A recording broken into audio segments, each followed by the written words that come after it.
Hi, it's me, Cree Girl Tanisha. Let's just get right into it. Like it says on the title, I found that a pretendian actually claimed to be related to me. So let's talk about this lady who says she's related to me and how I found this out and all that, okay? I don't want this video to be all about her. I want it to also be about my great grandmother, and she does not deserve for this pretendian to be randomly bringing up her name like this, honestly. First off, let's start off by talking about the pretendian. Her name is Marel Andella Fond. Racism. Marel Andella Fond is considered to be one of Canada's most prominent and successful Indigenous scholars and leaders. She has been a high-profile voice on behalf of Indigenous communities for decades. In 1999, Andella Fond sat down with CBC's Pamela Wallen. My father's a Cree Indian from Norway House, Manitoba. My mother is Scottish and English, and she's from Fort William or Thunder Bay, Ontario. So I come from a bicultural background. What status does that give you? I'm a Treaty Indian. I've actually brought this up to a few people, specifically people from Norway House. They've heard of her because she says that she's from Norway House. And Norway House is in northern Manitoba. Manitoba is a province in Canada, and that's just my reserve. I'm a member of that community and I grew up there.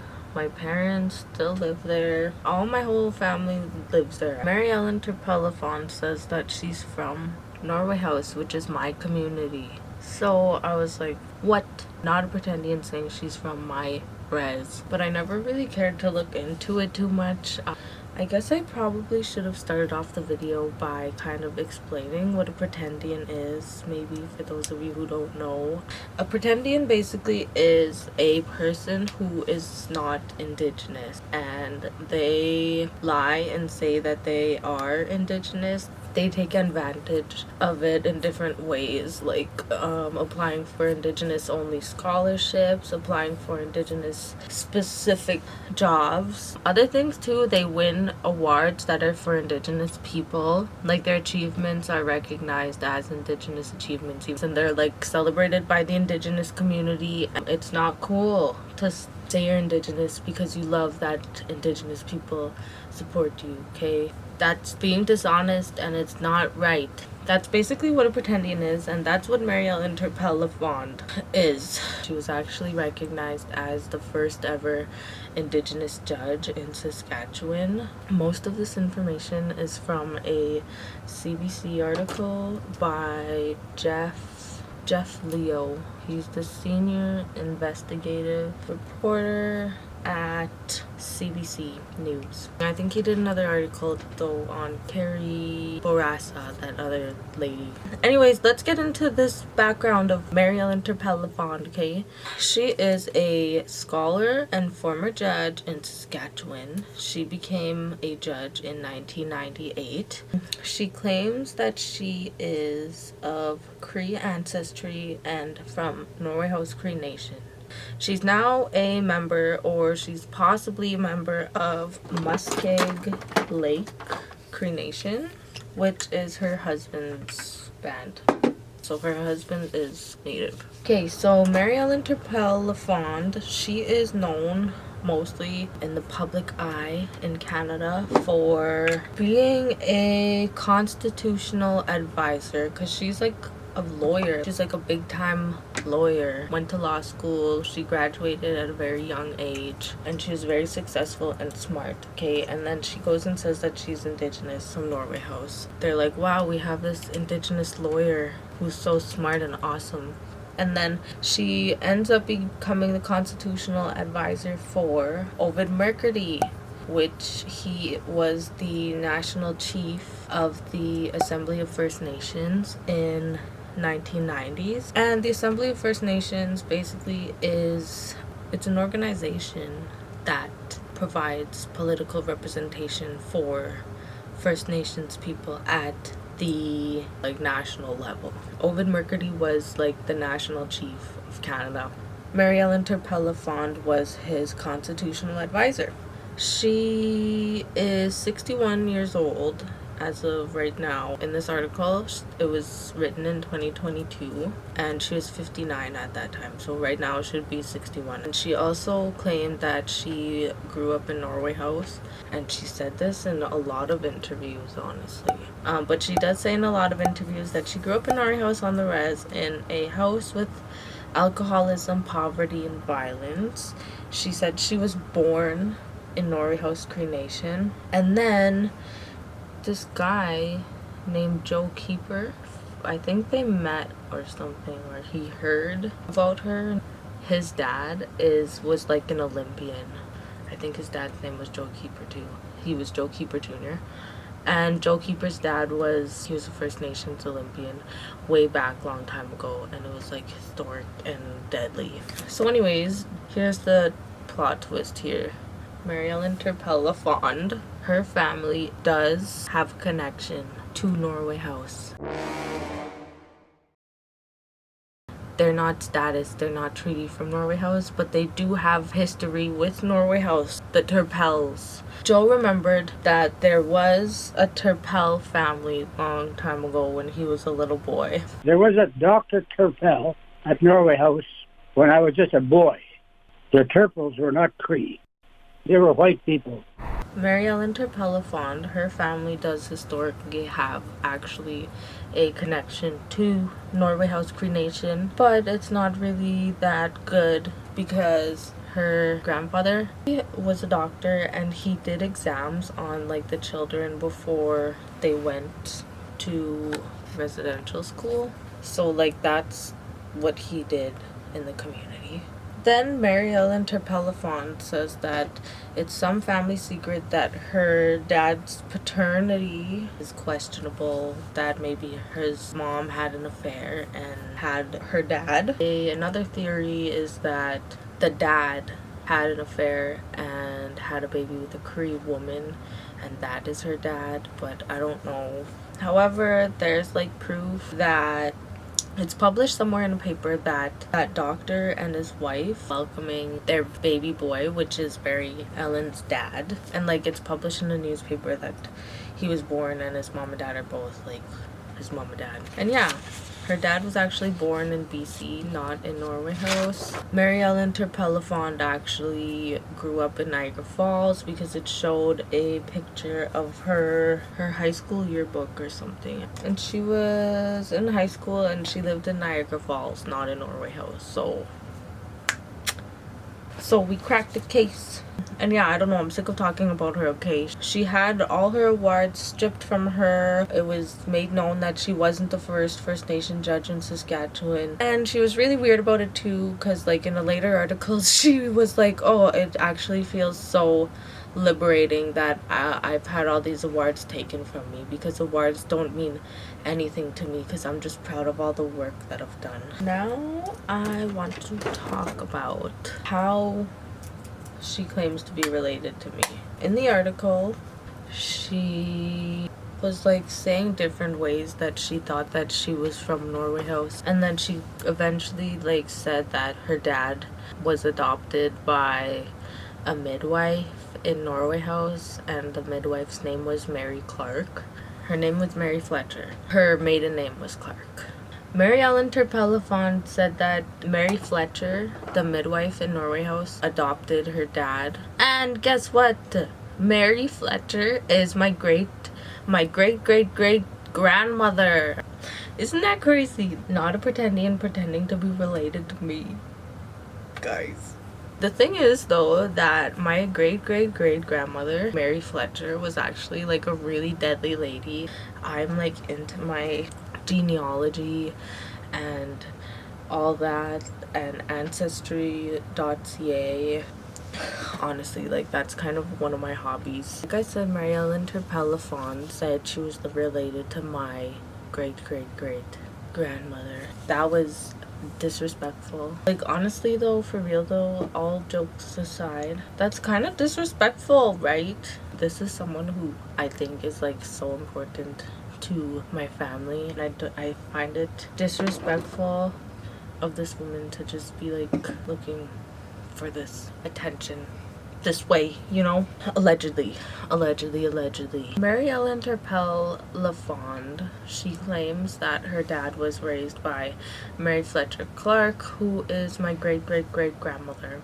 Mary Clark lost a son, and that's why she raised Marel Andella Fond's dad. There are actually many eyewitnesses and legal records to prove that her dad was raised by his own parents and was like born to his own parents. Anyways, I want to tell the story of my great-great-great-grandmother, Mary Fletcher Clark, because her life story is more important than this pretendian, I feel. Now, this story is the life story of Mary Fletcher Clark. She was born in 1881 in Manitou Lake, or God's Lake, Manitoba, which is in northern Manitoba.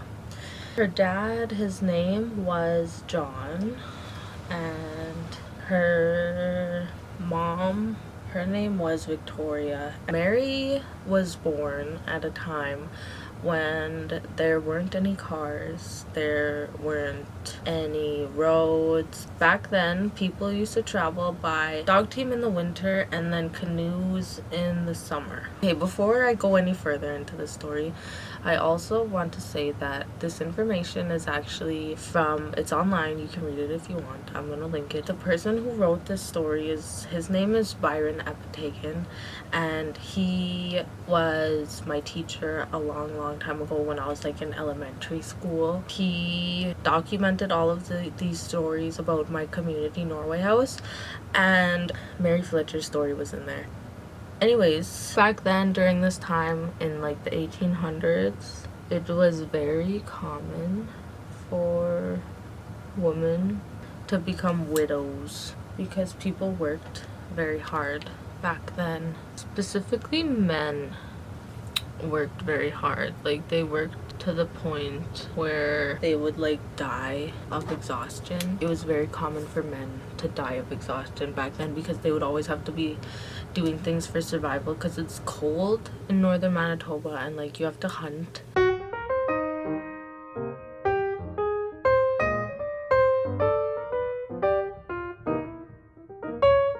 I don't know, life was just a lot harder back then in like the 1800s, right? Back then, it was very common for like, they needed a man to be in the household. In terms of survival, it's best to have a man. That's how it was when Mary Fletcher was born. As you can see, I'm back and I did my hair, I crimped it, and then I put on eyelashes because my camera died and I had to charge it, so I did my hair. I was talking about how women used to pass away from childbirth in those days. People had kind of a shorter lifespan back then and survival was harder. This is what happened to Mary Clark's parents. Well, just her mom. Her mom actually passed away when she was young. Mary had a few siblings. She was the oldest of all of her siblings. So she had 3 brothers named George, John, and Alfred. And then her sisters were named Helen and Matilda. She was the oldest of 6 kids. Her dad couldn't really take care of all of the kids on his own. And there was a missionary named Mr. Simmons. A missionary is a person sent on a religious mission.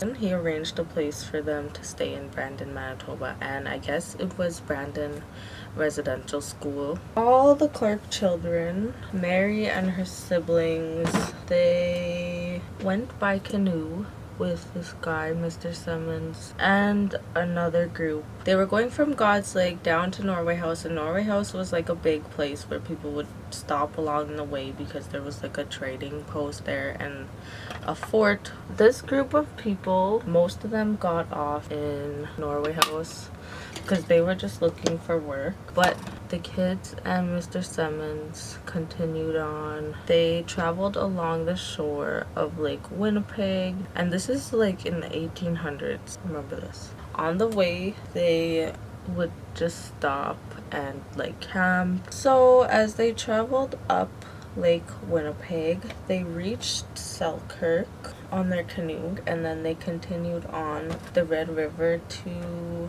Winnipeg. From Winnipeg, they got off the boat, and then they took like a cart that was getting pulled by like a horse to Brandon, where they stayed. They went to school there. Mary didn't go to school that much.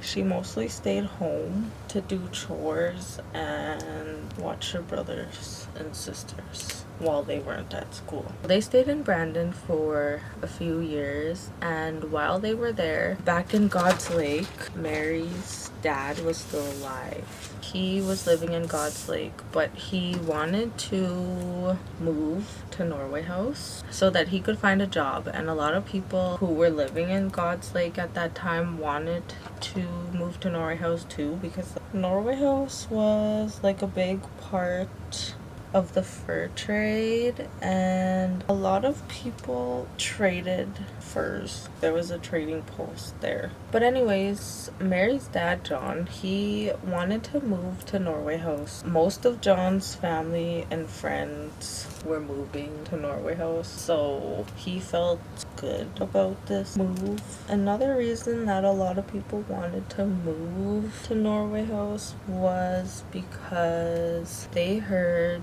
that there was going to be a new school being built in Norway House, and this was probably like the mid 1800s, not even mid 1800s, early 1800s, and the school was for the kids to attend. So they were like, yo, better move to Norway House so our kids can be educated. And also, something interesting, if you know your history, fun fact about Norway House, their band kind of split. Some people, a group of people, went off and they went to go be like their own community in Fisher River. It's Fisher River Cree Nation now in southern Manitoba. So around this time is when people started migrating south to go to Fisher River. And all of this stuff was happening in the north. Mary and her siblings were in Brandon, and they were getting older. They were almost ready to go back to their dad in Norway House. They ended up going back to Norway House, and they lived with their dad, John. He also had a second wife whose name was also Victoria, and they had 2 more children together named Betsy and Thomas, who were both also born in Norway House. Mary and her siblings went to go live with John and his new wife, and it was all good. They were happy to be back in Norway House with their dad. Soon after they got there, Mary got married to this guy named William Kirkness. Mary became Mary Kirkness, and she had 2 kids, and their names were Irene and Gilbert Kirkness. Mary and her family, her husband and her 2 kids, they all lived together. They did hunting, trapping, fishing, they cut wood. However, Mary's husband, William, ended up passing away from overexhaustion. This was tragic. Mary's son Gilbert became like the man of the house, and he would like do all of his dad's duties. He was like the man of the house after that. Gilbert also became sick. He passed away too from overexhaustion.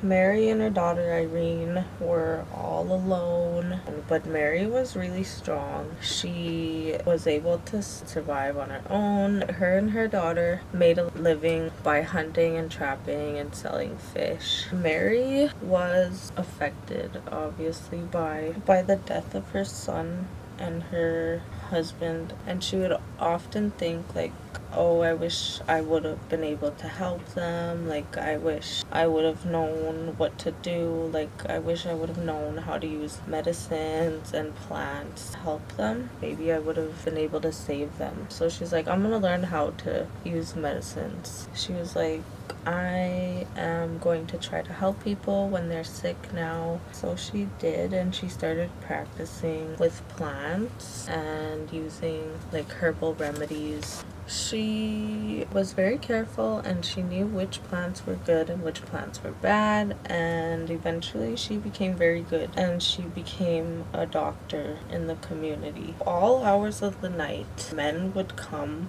to Mary's house, knocking on the door when someone was very, very sick, and they would be like, oh, can you help this person? And she'd be, yes, of course, I can help, I'll come. Most of the time she was able to help her patients. She also became a midwife. She delivered lots of babies in their homes, and she never lost a baby. So Norway House is separated by rivers. There's different islands that people live on, and they're connected by bridges now. But back then there were no bridges. In the fall and spring, when the ice wasn't completely frozen, Mary would still have to go see her patients, and she wouldn't be able to go by canoe or by dog team because the ice was too thin. So she would just crawl across the ice to help her patients. And that's what she was known for, going above and beyond for helping people.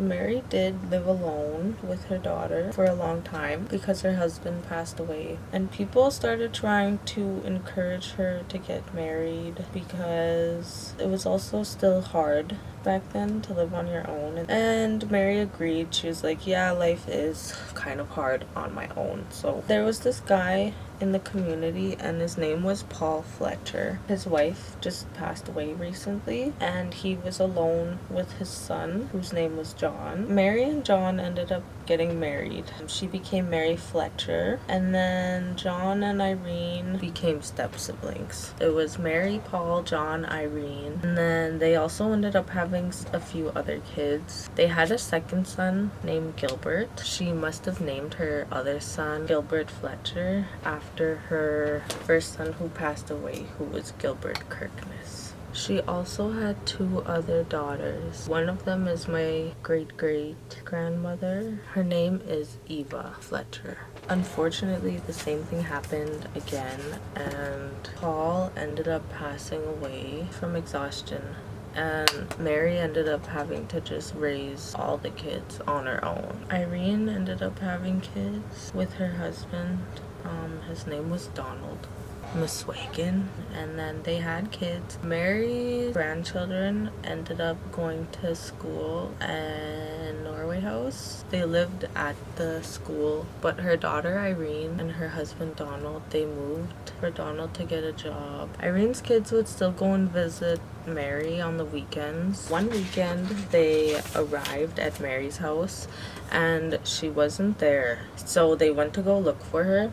And she was in her canoe. She was rowing down the river. She was pulling some logs from down the river because she went up the river to like this place and cut down a bunch of trees. She chopped up these logs and she tied them to her canoe, and she pulling them, rowing her boat. She ended up pulling them all the way to the shore. And that's when her grandchildren came and seen her. And then her grandchildren, they were trying to help her, and she was like, no, it's okay, I'm just gonna pull them up. She pulled them all onto the land. She stacked them there, and she kept going back over and over to that place where she cut them down. She wanted to build herself a log house. And then eventually her daughter Irene and her husband came back. Mary was building her house and she was almost done, and then Donald was like, okay, no more doing hard work because you're gonna hurt yourself. You're getting old, so I will finish it. She was like, okay, fine, I won't do any more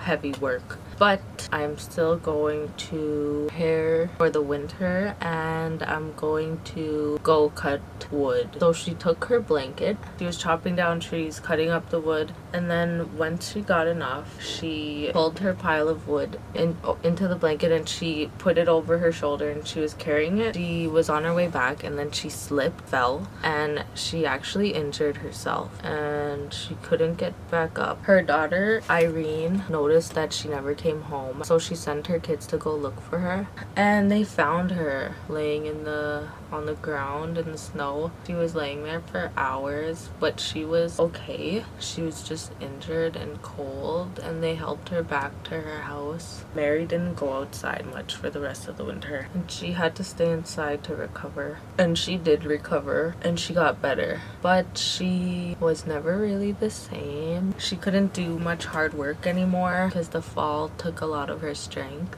She kind of just lived a soft life after that, relaxing and not doing too much hard work. Mary actually passed away in her sleep on October 6th, 1956 is when she passed away. So yeah, that was the life story of my great grandmother, who a pretendian claimed she was related to. That was pretty weird of her. Do we look like cousins? We should do a side by side. She said we're related.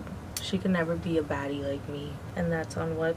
That's on period. But yeah, I don't know. That's it, I guess. That's the story. I'm sorry that I didn't do a video for a long time, but I did one now. So like my video if you want. Subscribe. Yeah, we'll see you in the next one.